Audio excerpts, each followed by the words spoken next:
delicious ngắn ngắn nhỉ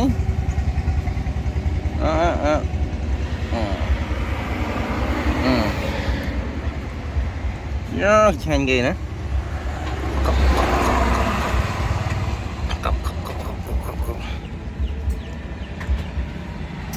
ba cặp không nhé nhé mana caranya kira caranya wap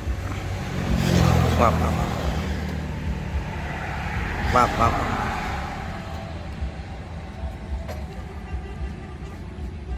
dia nih manis sih